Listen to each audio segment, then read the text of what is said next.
Now, let's get this video started. I hope you guys enjoyed today's episode. Yeah, it's 3 years of Dark Shadow. That's nice. But let's not get distracted and start with the video. So, Charles Dickens' Great Expectations. It was kind of nice to actually do a lot about it because of its nice work and lots of great history stuff too. It mirrors Charles Dickens' life by like a lifetime. Like it's basically mirrors his life by a lot. I mean, let me just point out one example here. When Pip gets this fortune from an anonymous person, he instantly goes up in his like social status. That's basically what happened to Charles Dickens too. But instead of having someone giving him a random stranger, anonymous stranger giving a random amount of fortune, like a ridiculous amount of money for him, instead of that, he writes a book, which I guess is The Anonymous Stranger, that becomes very popular and sells a lot. And then it actually happens like a lot, and finally he's able to gain a great fortune. And that way, so many other things happen that Charles Dickens is basically famous and already famous at all. His first novel is actually the thing that propelled him to fame. His very first piece of writing is the thing that got him to fame, and that's an incredible amount of luck, don't you think, guys? Guys? Where are you? Oh yeah, you're in that little box with a little hole on top with a little camera inside there. How cute! I'm superior to you. I can make you do anything you want. I can punch you right now. But then again, this is just a virtual version of me that you're going to see about me. And, like, yeah, let's just forget that YouTube exists right now and just see what I'm doing. Now let's talk about the whole book itself. Now, if you watched the past 4 episodes, you already know what would have happened. I created episodes about chapter 1 to 20, chapter 21 to 40, and 41 to 59, and then combined them all together in one 10-minute video, which doesn't really summarize it all that perfectly, but it'll do. Next up, now let's talk about some of like the themes, symbols, and other things that seem to happen in this part of the book. Now, Charles Dickens now Pip, there's the main character, Pip. He's a great guy and he seems to have many expectations. First of all, there is the part of the book where it says that his first phase of his expectations is over. But now we actually find out that there's a lot of fortunes awaiting. Like there's this random anonymous person giving a lot of money.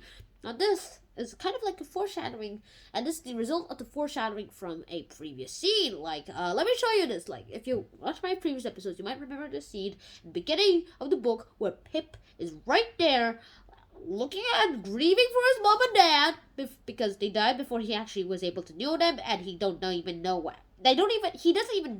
how they look like, what they even look like, because photographs and cameras haven't even been invented yet.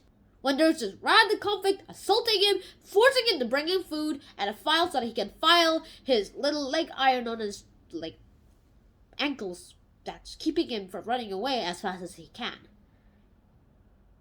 Yeah, that's right. Now here's a baby version of the book written by Usborne with illustrations. Basically like this guy right over here attacked Pip. And you can already see that both of his legs are chained together so he can't run as fast as he can possibly can. And there's a lot of things that kind of happen later in the book. Now let's stop talking about that and let's continue doing lots and lots of learning and mind reading.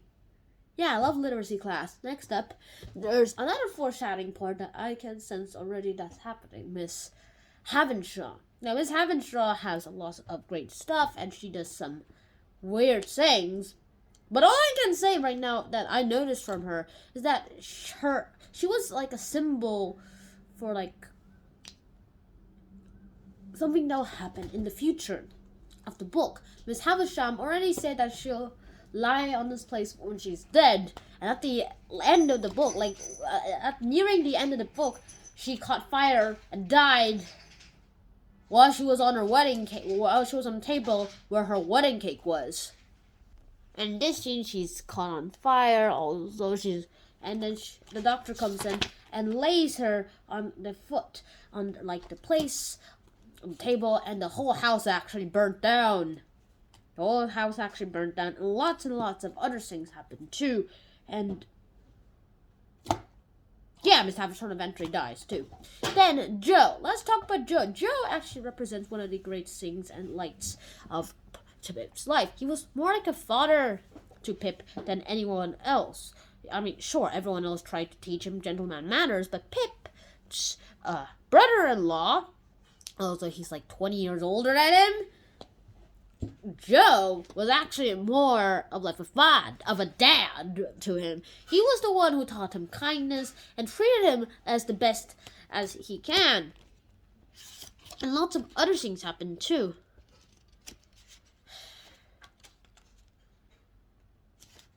And now there's like 2 endings that I've already mentioned in the past few videos, so I won't even talk about those. Now let's analyze each part of the books, and then we'll talk about why you need to read it and my opinion about the book on a 10 out of 10 scale. Alright, let's start with analyzing it. So, Great Expectations actually mirrors Charles Dickens' life a lot, other than his other novel called David Copperfield. And in David Copperfield, that actually kind of mirrors it more. But I'll just say Great Expectations does a really good job in mirroring Charles's life and presenting it in a more easier and understandable way. And that is all I'm just going to say right now, because it's kind of one of the weirdest moments of my life right now. Now let's go on with another analyzation. Now, Pip getting that fortune, I already explained this in the beginning of the video, but I think it's worth mentioning again. Pip getting that fortune and going from a lower class all the way to a higher class is actually something that happened to Charles Dickens. He wrote a book while he was in like the lower class, and eventually it popularized him. You're like, yeah, I'm in the higher class now. Go away, nerds. More nerd wars. Bye bye. Boom. I'm rich. Also, then other circulations and other rumors started appearing into the whole life too, like rumors of him having a crowd and being entered into a mental asylum. Well, that didn't really happen in The Great Expectations, but rumors of something happened to Pip, and that actually ruined his life. Miss Havisham kind of represented those rumors, I guess. Rumors, sure, they existed. Charles Dickens lived through them, but Miss Havisham kind of affected Pip, like how the rumors kind of affected Charles too, but it didn't really matter because Charles and Pip both rose back up and found their ways out. And that's all I'm just going to say. And that's all about analyzation. Now, let's talk about why you need to read this book. This book actually shows the injustices of society. I mean, sure, it would have been more useful, in my opinion, if you read this in like the 19th or 18th century. But in my opinion, I actually also think that this actually helps us today too. Its original purpose was to hack away at what Charles Dickens saw as the injustices of society, like poverty. He tries to fight poverty, inequality, and lots of other things. But he uses his books as an axe to hack away at the injustices of society, to give the people who are wronged something that they actually need.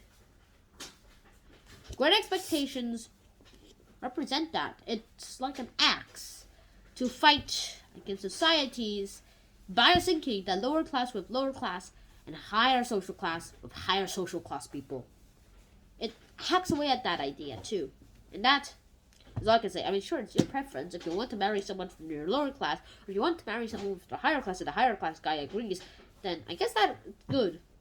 But I don't think anyone should have the bias thinking of, if you are middle class, then you should only marry middle class people. If you're higher class, then you should only marry higher class people. You know why? Because every class is lower than you except the king. And if you're middle class, higher class is too perfect for you, and lower class is too dirty for you.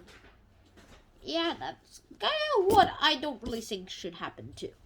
And now, in my opinion, I think this book deserves like a 9 out of 10. It's not that perfect too, because I mean, he was kind of influenced at the ending part. I wish he would have given and chosen an original ending. Also, if it was the original ending, I would have chosen a 10 out of 10.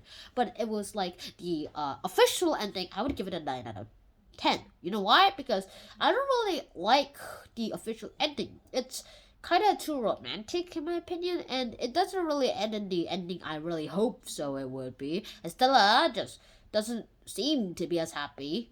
She doesn't start as happy, and only is happy because of Pip. But in the original ending, I kind of enjoyed more because she's already happy, and she's happier with Pip, and that's why I enjoy the whole book of Great Expectations too, and I already explained why you need to read it, so I don't really think I need to explain that again. So that is the end of today's episode, and I'll see you guys on my next episode of Hanton Sean. See you guys soon. Schnan out. Peace. Ding!